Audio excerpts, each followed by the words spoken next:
কৃষি মন্ত্রণালয় কৃষি বিপণী অধিদপ্তর থেকে কৃষি পণ্য বিতরণ করছে চট্টগ্রামে। আমার পেছনে যদি আমি একটু দেখাই, লম্বা একেবারে লাইন দিয়ে দাঁড়িয়ে আছে নারী পুরুষ, তারা কৃষি পণ্য কিনতে আসছে।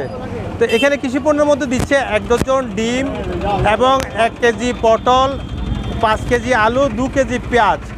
মোট তারা নির্ধারণ করেছে 455 টাকা প্যাকেজ ধরে। আমি এখানে কৃষি অধিদপ্তরের একজন কৃষি বিপণন অধিদপ্তরের একজন কর্মকর্তার সাথে কথা বলবো। আপনাদের কর্মসূচিটা আজকে কি কতটুকু দিয়েছেন একটু জানাবেন। আজকে আমরা প্রতিদিন চট্টগ্রাম অঞ্চলের প্রায় 10টি জায়গায় আমরা প্রতিদিন দিয়ে থাকি। সেখান থেকে আজকে আমরা এখানে সরাইপাড়া আসছি। এখানে আমরা একটা প্যাকেজ করেছি। সেখানে 5 কেজি আলু, 2 কেজি পেঁয়াজ, 1 ডজন ডিম, 1 পিস হচ্ছে বাঁধাকপি আর হচ্ছে 1 কেজি পটল। সেখানে আমরা 455 টাকার একটা প্যাকেজ করেছি।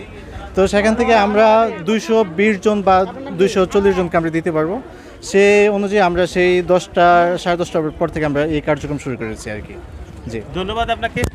যে কৃষি বিপণন অধিদপ্তরের কর্মকর্তার সাথে কথা বলেছি, তিনি যেমনটি জানিয়েছেন আমাকে, ওনারা সকাল থেকে শুরু করেছেন, যতক্ষণ পর্যন্ত এই পণ্যগুলো থাকবে ততক্ষণ পর্যন্ত পণ্য দিয়ে যাবে সাধারণ ক্রেতা সাধারণকে।